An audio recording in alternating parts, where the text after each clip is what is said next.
All right. All right. Welcome to the Sharp Mind Show, episode 32. I'm Nate, the Fit Future MD, your host. Make sure you shop at Intercell.com and pick you up a cool, inspirational t shirt today. All right. So, an Oregon man won cash for life in 2012. Publishers Clearinghouse went bankrupt, and now he's going to lose his home.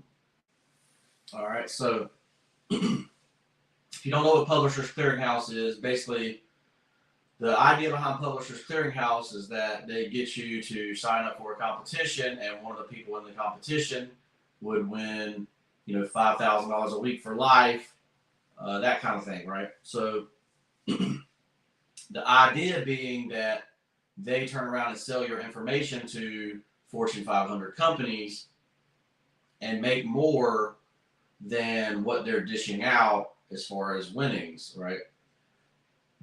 Because, these companies will pay, so say for a list of 1,000 names, they may pay $10,000 or $10 just to have your name so they can call and market to you, right?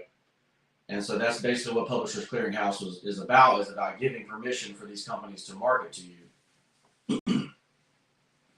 So, I think back in the early 2000s, we basically all signed up for this stuff, right? So that being said, my man won $5,000 a week for life up in Oregon. You win $5,000 a week, that's $260,000 a year, right?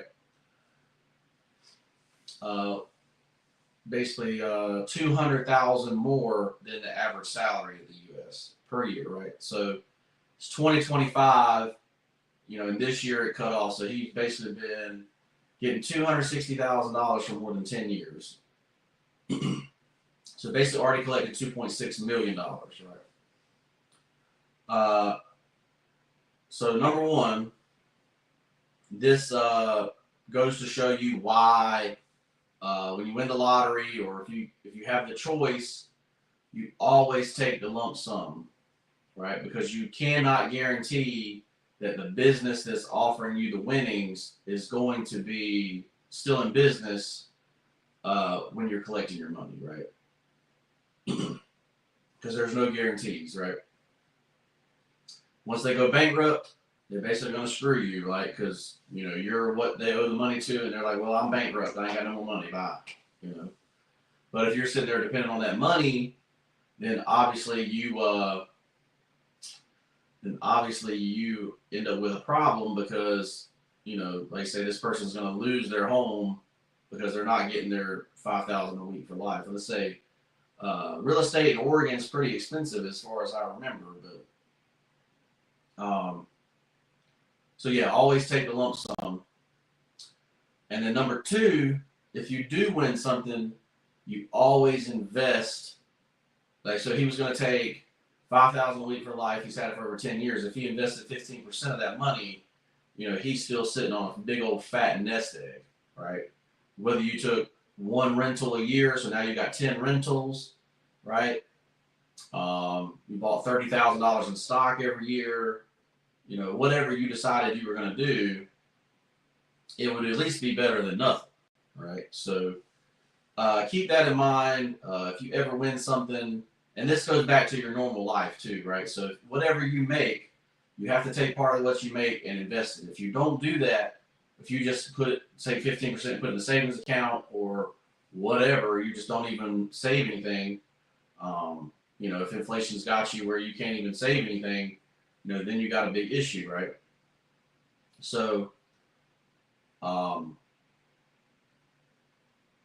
I've chosen to do is to swing trade and day trade, and whatever I make, I take a percentage of what I make and I put it into long-term investing, right? So, even if you make an extra $4,000, $5,000, so say it will make it easy math, you swing trade, you make an extra $4,000 this year. You're going to take $1,000 of that and put it into long-term investing, right? So at least, so if you end up losing all your money or all the stocks die, whatever, you at least, took money and put it away, right? So keep that in mind. Even if you're a regular person, you're making $60K a year, take 15% and put that away. So that's what, $9,000 a year. Take $9,000 a year and put that away. And then you won't have this issue, right?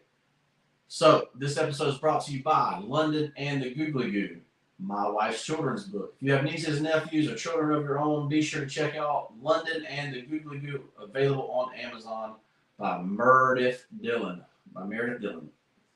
Right? All right, so now speaking of investing, in my long-term investment strategy, I have a company called AES. AES is an electrical company, but BlackRock-owned GIP, or Global Infrastructure Partners, is trying to buy AES out for $38 billion. Well, guess what? AES is currently only trading at a market cap of $10 billion. So that's $28 billion higher, right? So of course, AES is starting to pop, right? AES is going from, its stock price up 15%. So here's the thing about AES, right? AES got a big old fat dividend, right? And that's why I liked it. It was clearly undervalued stock.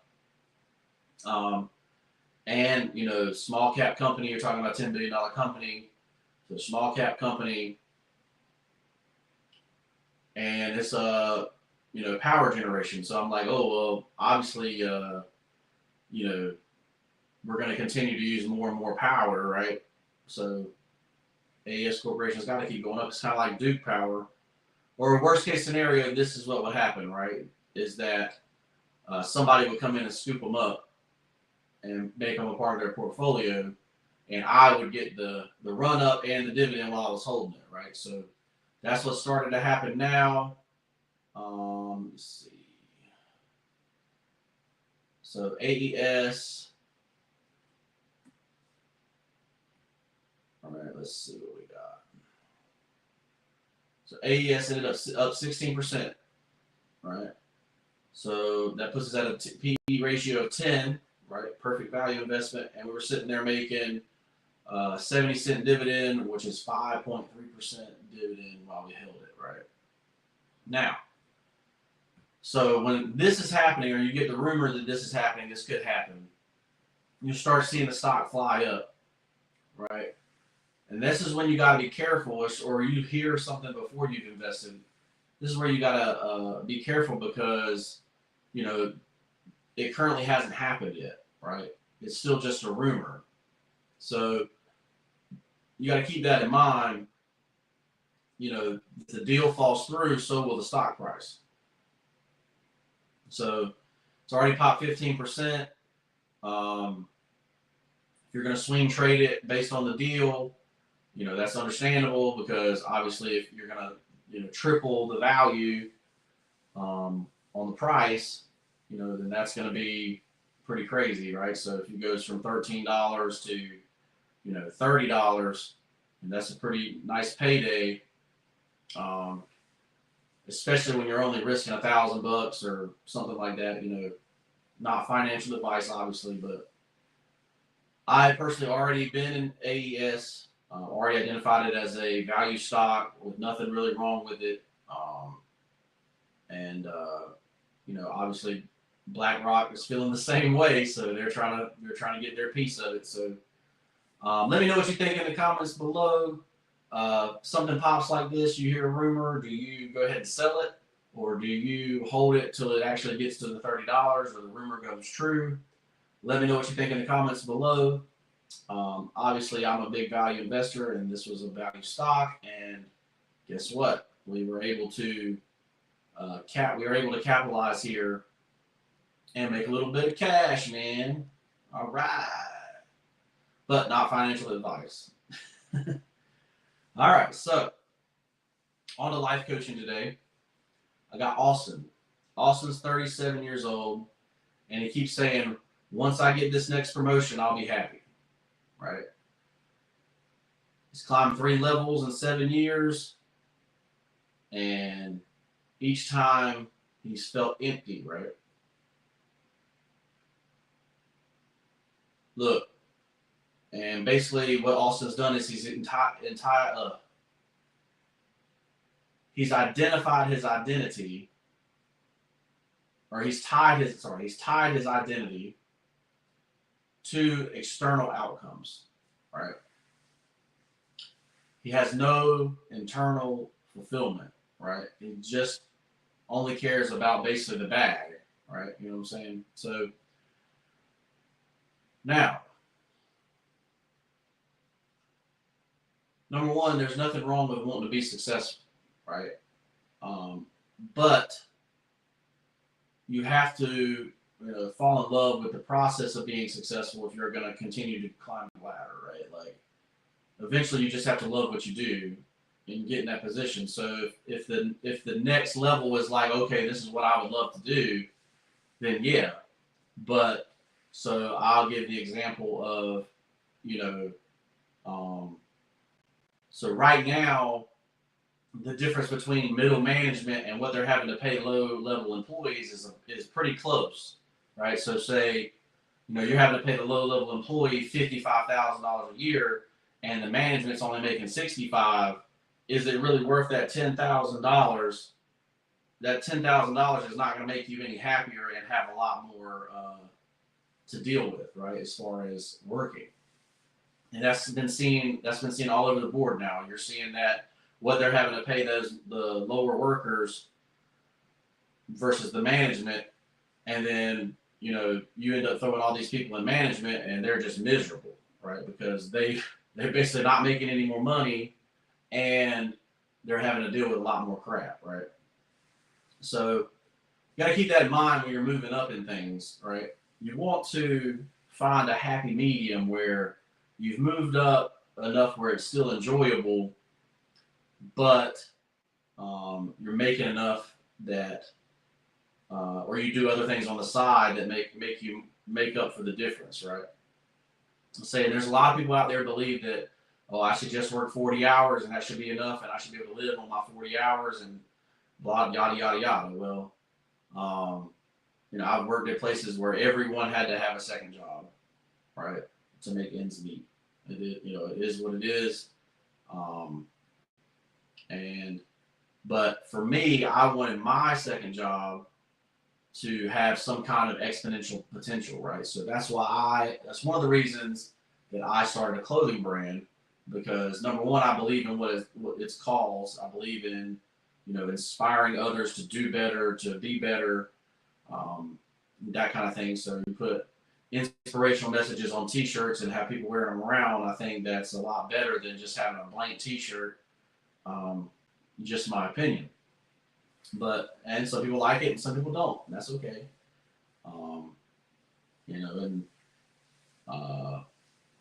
Also believe in the higher quality t-shirt, that kind of stuff. You can go get cheap $3 for $10 t-shirts somewhere else. You're not going to get them from me, right? You're going to get a higher quality t-shirt, period. So that's InstaSell.com. Check that out if you're interested. But so for Auston, what are we going to do here? We got to figure out what he likes outside of working, right? What, obviously 37 years old, no family, no wife. Like, obviously, who you choose as a partner to marry is one of the most important things on the planet, right? And like I say, they've been telling people to worry about their bag and the women will come. Well, that's, you're talking about a different type of woman that comes for the money, right? That's not the type of woman that I was looking for. And, I don't think most men are looking for that type of woman. So obviously, we're going to be, trying to do that. Also trying to find his hobbies that he likes, that kind of thing. and doing things that, figuring out what actually does fulfill him, what actually does make him happy. Obviously, we're going to do affirmations, change your mindset, right? Internal happiness comes from mindset, and affirmations change your mindset. If you don't have affirmations, you can pick mine up in the description. They're 100% free, and I don't even take your name for it because I think that is how important affirmations are, right? So keep that in mind. This is what I would do for Auston. Let me know what you guys would do for Auston. Like I say, he's climbed. He's got 3 promotions in 7 years, and he's wanting this last one, but he knows it's not going to make him happy, right? Like you can see the writing on the wall. So let me know what you guys think about that one. All right, so we're going to go to the last thing of the day. And obviously, that's the quote of the day. Always got a quote of the day. And so it says, the more you sweat and practice, the less you bleed in battle. The more you sweat and practice, the less you bleed in battle, right? So let's say we talked about preparation yesterday a little bit, but this is basically what it's talking about. It's talking about, like, if you've seen hard work in practice, when you get to hard work on the battlefield, it's not going to be hard work anymore. It's going to be easy. Your body's already adapted to the hard work, right? And I saw this when I was on the street department, right? Like I say, I started out in the street department. I just come out of medical school where I've basically been sitting, 15 hours a day, 16 hours a day, just sitting, studying. And then I moved on to the street department where I'm literally holding a weed eater all day, having to pop ibuprofen just to move, just to walk around, like, because I'm so sore and hurting so bad. But by the end of that summer, right, I was literally in the best shape of my life, right? Because even though I was working with that weed eater all day, I still went to the gym, right? I still lifted weights every day. And then at night, I was going to CNA class to be a CNA, working on the back, to have a job just in case the summer job didn't work out. They didn't hire me. And so basically the point is that I didn't just do what the 40 hours a week did, right? I did extra, right? And then eventually I was barely breaking a sweat at the end of this thing. I was in the best shape of my life, 250 pounds, down 52 pounds, and able to hold a weed eater all day when, before I had to have a strap to hold the weed eater to my body because it was literally, destroying me. But so that's basically the point, right? So, like, if you're saying, okay, well, I've had a hard day, it was tough. Well, it's like, shoot, let me go do a little bit extra so eventually it's not tough anymore, right? What you get used to doesn't make you bleed anymore, right? So that's basically what this quote's saying to me. Let me know what the quote's saying to you. The more you sweat and practice, the less you'll bleed in battle. That also kind of goes with experience too. It's kind of going with experience. So the more you experience, the less likely that experience will affect you in battle. You can kind of say that too. But let me know what you guys think in the comments below about this quote. What does it mean to you? I'm Nate, the Fit Future MD, and I'm a life coach. If you're looking to help your life, get your life back on track, or if your life is on track, go to the next level, hit me up in the DM for life coaching. I charge $2,000 for the year instead of $150 an hour like other life coaches. You're going to get me for a full year. And if in that full year I don't improve your life, you get all your money back, right? So $2,000 up front, we're going to work with you for a whole year, and in that whole year, it's 100% money back guarantee, right? So that's how confident I am that I can help. So sign up for life coaching today. Shop at InstaSale.com, pick you up a cool inspirational t-shirt. Use code FitFutureMD for 20% off. Like the video, subscribe to the channel, share the video with somebody that needs it, and make sure you pick up my wife's book, London and the Goo Goo. We'll see you in the next piece.